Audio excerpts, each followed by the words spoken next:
It's your boy G.Phresh in the building with the Knicks versus Everybody show. I got another banger for you guys. So this right here, I'm going to be basically talking about or just really analyzing what they be saying on First Take and other ESPN shows. So tune in. It's about to get real good. Let's go.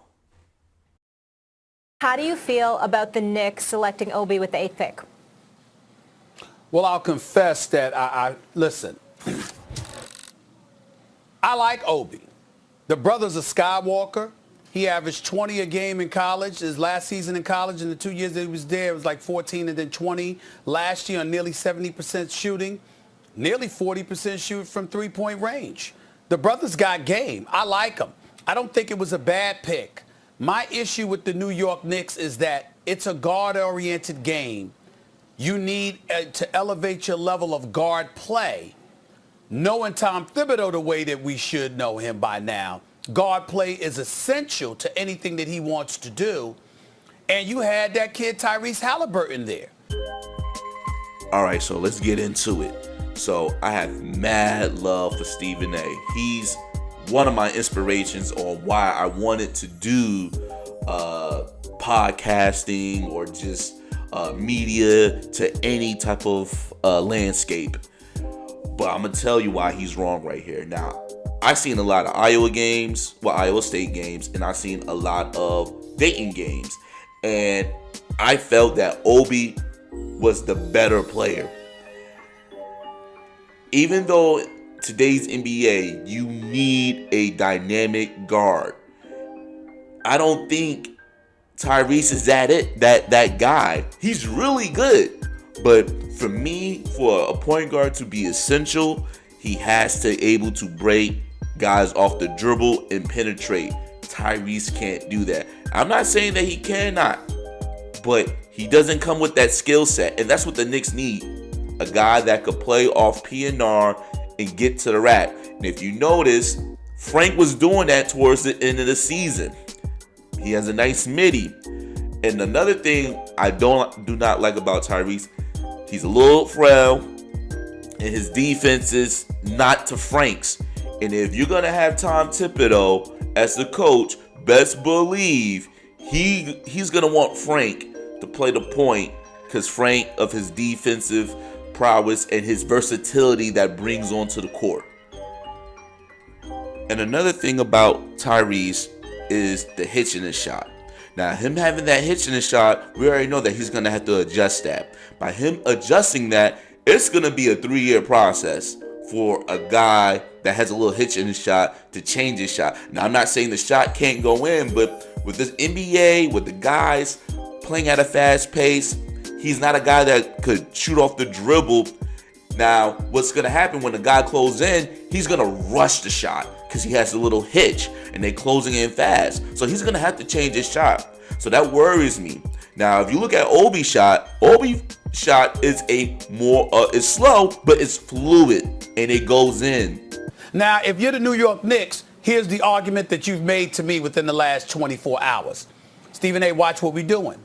All right, so I'm going to bring up 2 points, Stephen A. I like how you cleaned it up a little bit, but let me kind of go a little further. If you were a Knicks fan and you saw any type of Knicks games last year and you saw the way Julius Randle play, trust me, Obi Toppin was definitely the pick. Him doing that spin dribble, turnover in the ball, him holding on to the rock, him taking ill-advised threes. It was probably the most heartbreaking, most agonizing things to watch as a Knicks fan. And it's not totally his fault, but he garnished at least 50% of the blame of why the Knicks played the way they played. So that's number one. Number two, we have so much cap space. We didn't necessarily don't have to fall in love with a point guard or get another guard. There's some decent guards in this draft. Now, some of them I'm not really fond of, like Fred VanVleet. You got Malik Beasley. You still got Gordon Hayward, just to name a few. So it's not the end of the world. So he did clean it up and kind of say, it depends on what we do. But clearly, Obi is the clear cut, prize. And when I look at Obi, I see a lot of Amari Stoudemire. I see a guy that's more polished than Amari. I see a guy that when he lands for dunks, that he's safely landing his dunks. When you look at Stat was dunking wild and crazy and had awkward landings, and that's why he had some of those knee and back issues in his career. I look at Obi, he looks like a very agile athlete. In other words, he's not putting too much impact on his body. So hopefully he could keep that up. So my next victim is Jay Will. Now, I'm from Jersey. He's from Jersey. He's from Plainfield. I live in Plainfield. This guy be irking me. Like, you do not represent Jersey to any type of level. It's always the New York hate. So this is why I gotta come for you, my brother. Great Duke player, by the way. In his locker to use for motivation. Jay, what do you say? Nah, Bart. I got all love. Look, if Obi Toppin played in March Madness, we'll be talking about Obi Toppin as a top 4 pick, right? Like Patrick Williams, a person not a lot of people know, shot up the draft boards, and he came off the bench for Florida State, right? Because of the sheer talent. But if Obi Toppin was in our face all the time, I think he would have been a top 4 draft pick.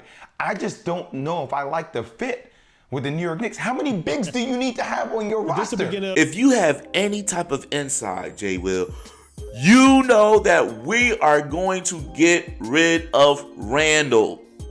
So if you have any inkling of that, or the Knicks are not that fond of Julius' play last season, you would know that, hey, it's a possibility that they're going to trade him. We all know that the Knicks did the right thing and gave all those power forwards 1-year deals. So if we didn't like their play, we could just get rid of them and go forward for the next free agency. But no, you don't know that, because all you want to do is bash the Knicks. Do you need to have on your roster? This is the beginning of the puzzle, right, though, Jay? Like, this is just the first move, or hopefully of many moves, during the Thibodeau era. So this is a guy that they identified, that they wanted. He's a native son.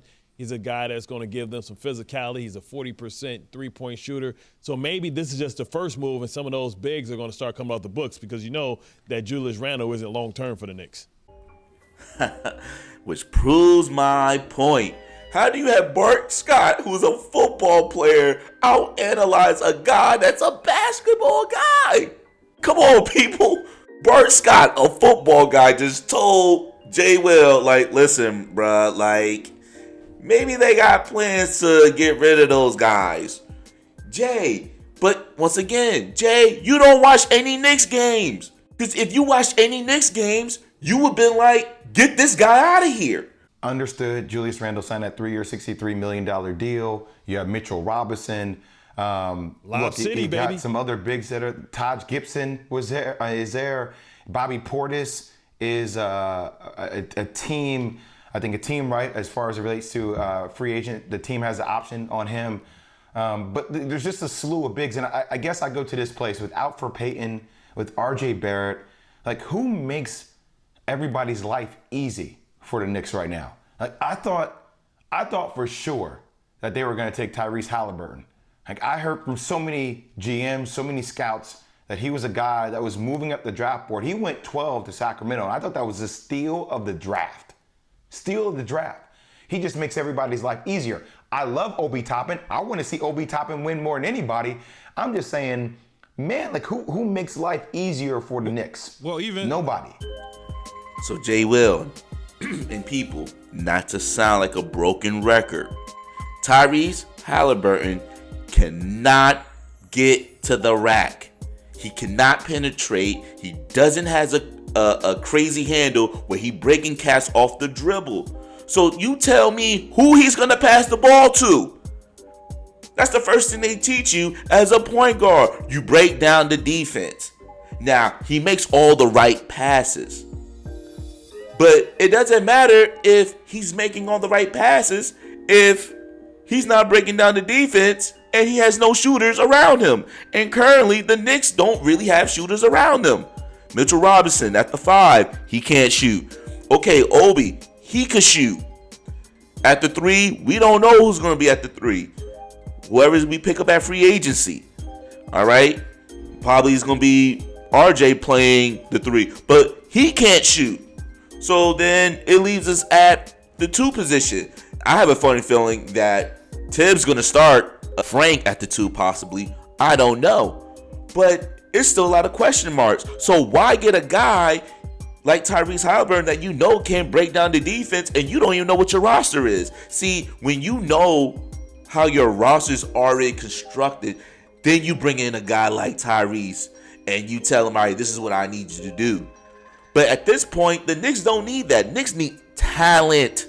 We need box office. RJ, to me, great guy, not box office like Obi. You need that New York guy. And let me also debunk one more thing. That, Obi only, his ceiling is only so high. If anything, it's the complete opposite. This guy's ceiling is super high. This guy started basketball late. I think he had like a 7-inch growth spurt. I think he was like 6'1", 6'2", grew up to 6'9". So you have a guy that started basketball late, grinded his way up, and became the best basketball player in college in 2 years. And you saying that his ceiling is high because he's 22 and he started basketball late? You sound crazy. The guy could still become a great defensive player, which you already know Tibbs gonna get that out of him. He could still put some passing, playmaking in his game. He has the footwork and the athleticism to develop a better post game. So you sitting here telling me that this guy right now is the best he's ever gonna be, and that's it? You crazy NBA analyst. This guy could be 10 times better than Stat if he could be healthy. Obi is going to be what Amari Stoudemire should have been in his career. Put money on that on the bank or in the bank.